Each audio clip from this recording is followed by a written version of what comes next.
सुप्रभात छात्रों। हमने कनु प्रिया के अब तक 2 भाग देखे। पहला भाग हमने देखा, उसमें हमने कवि परिचय, पाठ का परिचय देखा। उसके बाद पाठ में पहला जो सर्ग है सेतु में ये देखा। दूसरे भाग में हमने अमंगल छाया ये सर्ग देखा। अब हम तीसरा जो सर्ग है वो शुरू करने वाले हैं। उसका नाम है एक प्रश्न। देखिए, पढ़ती हूँ। अच्छा मेरे महान कनु, मान लो कि क्षण भर को मैं यह स्वीकार कर लूँ कि मेरे सारे तन्मयता के गहरे क्षण सिर्फ भावावेश थे, सुखमल कल्पनाएं थी, रंगे हुए अर्थहीन आकर्षक शब्द थे। मान लो कि क्षण भर को मैं यह स्वीकार कर लूँ कि पाप पुण्य, धर्माधर्म, न्याय दंड, क्षमाशील वाला यह तुम्हारा युद्ध सत्य है, तो भी मैं क्या करूँ कनु? मैं तो वही हूँ, तुम्हारी बावरी मित्र, जिसे सदा उतना ही ज्ञान मिला जितना तुमने उसे दिया, जितना तुमने मुझे दिया है अभी तक। उसे पूरा समेट कर भी आसपास जाने कितना है तुम्हारे इतिहास का, जिसका कुछ अर्थ मुझे समझ नहीं आता है। अपनी जमुना में जहाँ घंटों अपने को निहारा करती थी मैं, वहाँ अब शस्त्रों से लदी हुई अगणित नौकाओं की पंक्ति रोज रोज कहाँ जाती है? धारा में बह बह कर आते हुए टूटे रथ, जर्जर पताकाएँ किसकी हैं? हारी हुई सेनाएं, जीती हुई सेनाएं, नभ को कांपते हुए युद्ध घोष, क्रंदन स्वर, भागे हुए सैनिकों से सुनी हुई अकल्पनीय अमानुष घटनाएं युद्ध की, क्या ये सब सार्थक है? चारों दिशाओं से उत्तर को उड़ उड़ कर जाते हुए गद्दों को क्या तुम बुलाते हो?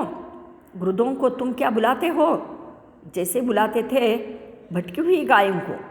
जितनी समझ तुमसे अब तक पाई है कनु, उतनी बटोर कर भी कितना कुछ है जिसका कोई अर्थ मुझे समझ नहीं आता है। अर्जुन की तरह कभी मुझे भी समझा दो, सार्थकता है क्या बंधु? मान लो कि मेरी तन्मयता के गहरे क्षण रंगे हुए अर्थहीन आकर्षक शब्द थे, तो सार्थक फिर क्या है कनु? पर इस सार्थकता को तुम मुझे कैसे समझाओगे कनु? तो इस तरह से इस सर्ग में एक प्रश्न जो है राधा ने कनु से पूछा है। अब यहाँ पर राधा क्या बताना चाहती है, देखिए छात्रों, कि राधा कृष्ण को संबोधित करती हुई कहती है कि मेरे महान कनु, अच्छा मान भी लो, एक क्षण के लिए मैं यह स्वीकार कर लूँ कि तुम्हें लेकर जो कुछ मैंने सोचा जिया वे सब मेरी तन्मयता के गहरे क्षण थे। तुम मेरे इन क्षणों को भावावेश कहोगे, मेरी कोमल कल्पनाएं कहोगे? तुम्हारी दृष्टि से मेरी तन्मयता के गहरे क्षणों को व्यक्त करने वाले वे शब्द निरर्थक परंतु आकर्षक शब्द है। मान लो एक क्षण के लिए मैं यह स्वीकार कर लूँ कि महाभारत का यह युद्ध पाप पुण्य, धर्म अधर्म, न्याय दंड, क्षमाशील के बीच का युद्ध था। इसलिए इस युग का जीवित सत्य था जिसके तुम नायक थे। देखिए, राधा कृष्ण को एक प्रश्न पूछ रही है बार बार, और फिर कहती है कि फिर भी कनु, मैं तुम्हारे इस नायकत्व से परिचित नहीं हूँ, तो वही तुम्हारी बावरी सखी हूँ, मित्र हूँ। तुमने मुझे जितना ज्ञान उपदेश दिया मैंने उतना ही ज्ञान पाया है। मैंने सदैव तुमसे स्नेहांकित मैंने प्रेम किया है, और उस प्रेम का मैंने ज्ञान पाया है। प्रेम और साख्य भाव को तुमने जितना मुझे दिया वह पूरा का पूरा समेट कर संजो कर भी मैं तुम्हारे उन उन्मत्त और महान कार्यों को समझ ही नहीं पाई हूँ। उनके प्रयोजन का बोध मैं कभी कर नहीं पाई हूँ, क्योंकि मैंने तुम्हें सदैव तन्मयता के गहरे क्षणों में जिया है। आगे राधा कहती है कृष्ण से, देखिए कि यमुना नदी के तट पर बैठकर जिस यमुना नदी में मैं स्वयं को निहारा करती थी, देखती थी और तुम में मैं खो जाती थी, अब उस नदी में शस्त्रों से लदी असंख्य नौकाएं न जाने कहाँ जाती है। उसी नदी की धारा में बहकर आने वाले टूटे रथ और फटी पताकाएं किसकी हैं? हे कनु, महाभारत का वह युद्ध जिसके कर्णधार तुम स्वयं को समझते हो ना, वह कुरुक्षेत्र, जहाँ एक पक्ष की सेनाएं हारी, दूसरे पक्ष की सेनाएं जीती, जहाँ गगनभेदी युद्ध घोष होता रहा, जहाँ क्रंदन स्वर गूंजता रहा, जहाँ अमानवीय क्रूर घटनाएं घटित हुई और उन घटनाओं से पलायन किए सैनिक बताते रहे। क्या यह सब सार्थक है कनु? कैसे वो प्रश्न पूछ रही है, देखो कनु से, कृष्ण से। ये गिद्ध जो चारों दिशाओं में उड़ उड़कर उत्तर दिशा की ओर जाते हैं, क्या उनको तुम बुलाते हो? जैसे भटकी हुई गायों को तुम हमेशा बुलाते थे ना। आगे राधा कहती है, हे कनु, मैं जो कुछ समझ पा रही हूँ वह समझ मैंने तुमसे ही पाई है। उस समझ को बटोर कर मैं ये जान गई हूँ कि और भी कुछ तुम्हारे पास है जिसका कोई भी अर्थ मैं नहीं समझ पाई हूँ। मेरी तन्मयता के गहरे क्षणों में मैंने उनको अनुभव ही नहीं किया है। हे कनु, जिस तरह तुमने कुरुक्षेत्र के युद्ध मैदान पर अर्जुन को युद्ध का प्रयोजन समझाया, तुमने युद्ध की सार्थकता का पाठ पढ़ाया, वैसे मुझे तुम युद्ध की सार्थकता समझाओ। ये युद्ध क्यों किया तुमने, ये मुझे बताओ। यदि मेरी तन्मयता के गहरे क्षण तुम्हारी दृष्टि से अर्थहीन परंतु आकर्षक थे, तो तुम्हारी दृष्टि से सार्थक क्या है? तो इसी प्रकार का सवाल जो है बार बार ये जो राधा है कृष्ण से पूछना चाहती है। तो इसी प्रकार हमने तीसरा ये भाग देखा। अब आगे यहाँ पर हमारे कवि कहते हैं, इस तीसरे भाग में देखिए सर्ग तीसरा हम देख रहे हैं। उसके बाद एक प्रश्न हमने देखा।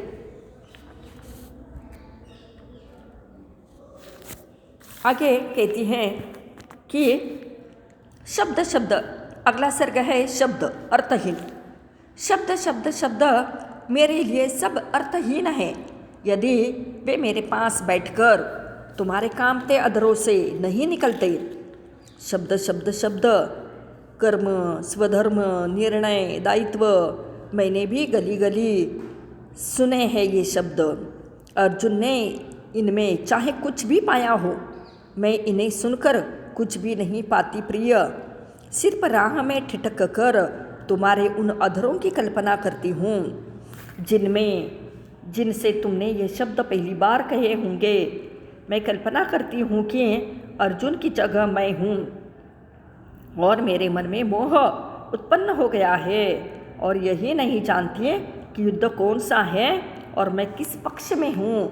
हाँ?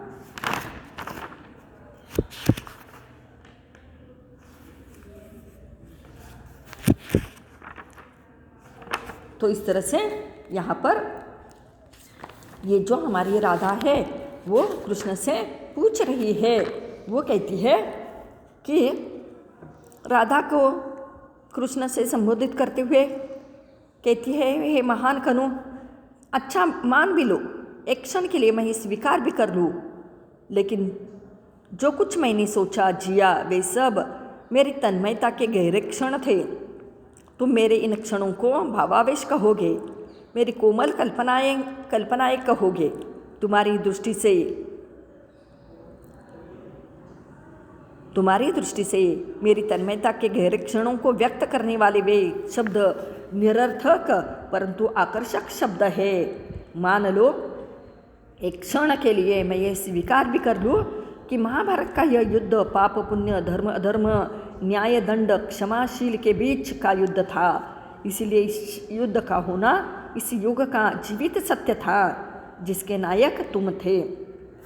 अब इसी तरह से यहाँ पर ये कनु कृष्ण से पूछती है कि हे कनु, मैं जो कुछ समझ पा रही हूँ उतनी ही समझ मैंने तुमसे पाई है।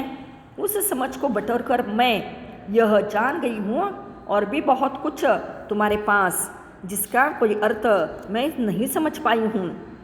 मेरी तन्मयता के गहरे क्षणों में मैंने उनको अनुभूत ही नहीं किया है। हे कनु, जिस तरह तुमने कुरुक्षेत्र के युद्ध मैदान पर अर्जुन को युद्ध का प्रयोजन समझाया, युद्ध की सार्थकता का पाठ पढ़ाया, वैसे मुझे भी युद्ध की सार्थकता समझाओ। यदि मेरी तन्मयता के गहरे क्षण तुम्हारी दृष्टि से अर्थहीन परंतु आकर्षक थे, तो तुम्हारी दृष्टि से सार्थक क्या है? इस तरह का सवाल जो है राधा के मन में बार बार आते हैं और उसका उत्तर जो है वो कृष्ण से पूछना चाहती है। तो ये हमारा तीसरा भाग यहाँ पर हो गया। अब हम चौथा भाग और अंतिम भाग यहाँ पर देखेंगे। तब तक के लिए